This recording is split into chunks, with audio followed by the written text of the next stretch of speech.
Hello, and welcome. Today, we're diving into the delightful world of British scones.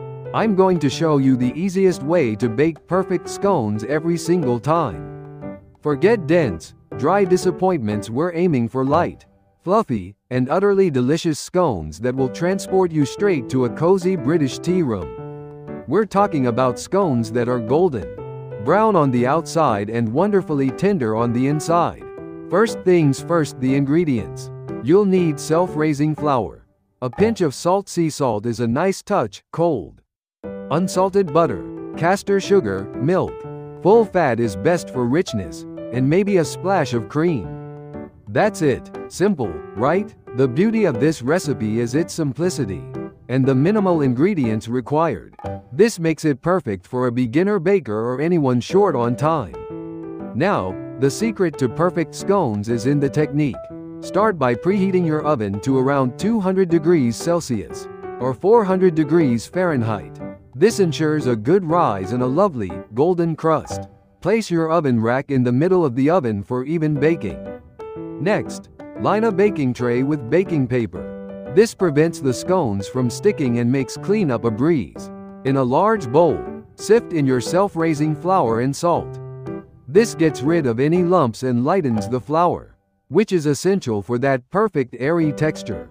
The salt enhances the flavors of the other ingredients, creating a more balanced and delicious scone. Give the bowl a little tap to ensure all the flour is sifted. Next, add the cold butter. This is crucial. Cold butter creates those lovely layers that make scones so light and flaky. Cut the butter into small cubes, about ½ inch each, and add it to the flour. Now, using your fingertips, rub the butter into the flour until the mixture resembles breadcrumbs. You can also use a food processor for this, pulsing in short bursts. But I find doing it by hand gives a better texture, allowing you to feel the butter and ensure it's evenly distributed. Once the butter is incorporated, stir in the castor sugar. This adds a touch of sweetness and helps with browning, giving the scones a beautiful color. Now, gradually add the milk and a splash of cream, if you're using it. Mix with a knife until the dough just comes together. Be careful not to overmix. Overmixing develops the gluten, which leads to tough scones. You want the dough to be just combined, still slightly shaggy. Turn the dough out onto a lightly floured surface. Gently pat it down to about an inch thick. Be gentle. The less you handle the dough, the lighter your scones will be. Now, using a round cutter. A scone cutter is traditional, but a glass or cookie cutter works fine. Cut out your scones. Don't twist the cutter. Press straight down to get a good rise.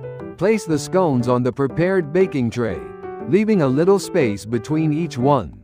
Brush the tops of the scones with a little milk or cream for a beautiful golden glaze.